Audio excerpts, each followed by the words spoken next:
Percentage composition. Percentage composition is the percentage by weight of each element in the compound. So if you have to find out the percentage composition of any compound, then actually you have to find out the percentage by mass of each element present in that compound. Let us see one example here. Example is, calculate the percentage by weight of the following. Potassium in potassium dichromate. Let us take the first part. Potassium in potassium dichromate. So you have to find out how much potassium is present, how much percentage of potassium is present in potassium dichromate. So first step of doing this numerical is you have to find out the molecular weight of potassium dichromate. Potassium dichromate is K2Cr2O7. So calculate the molecular mass of potassium dichromate. Then simply by keeping this formula you can find out the percentage of potassium. Percentage by mass of potassium is equal to weight of potassium upon gram molecular mass of potassium dichromate.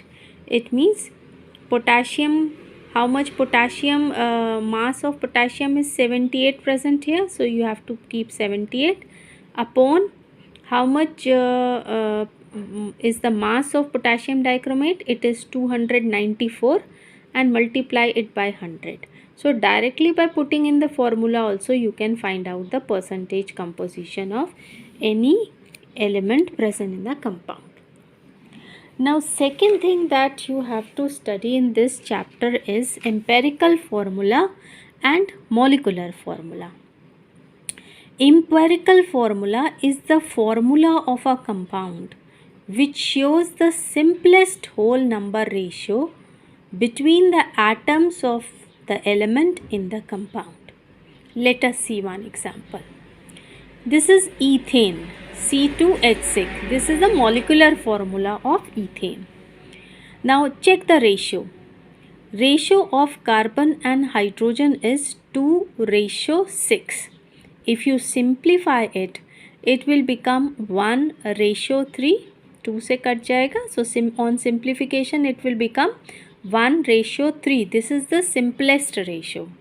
So if you write the compound, formula of the compound using this simplest ratio, that is C1H3, this is the empirical formula. So this one is the empirical formula and C2H6 is the molecular formula.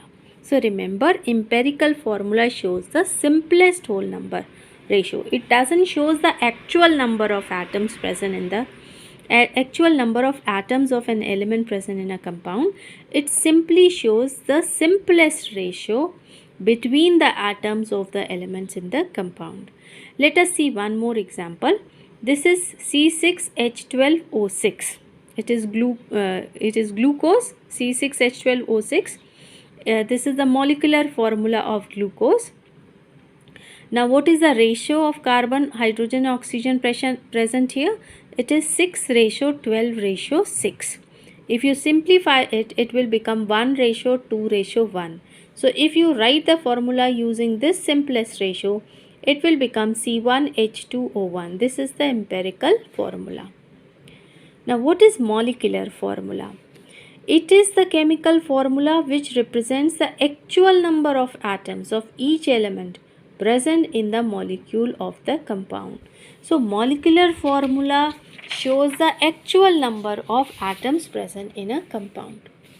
Now the question may arise that can empirical formula and molecular formula be same? Yes, in some of the cases they may be same. Like in case of ammonia. Ammonia is NH3. So if you take a ratio, it is 1:3. It cannot be further simplified, right? So in this case, the molecular formula and the empirical formula are same. There are some more cases in which empirical and molecular formula are same. Now relationship between molecular formula and empirical formula. Now this is C2H6. It is ethane, molecular formula. Ratio is 2:6. If you simplify it, it will become 1:3. So the empirical formula will become CH3, right? So you can see that this is CH3.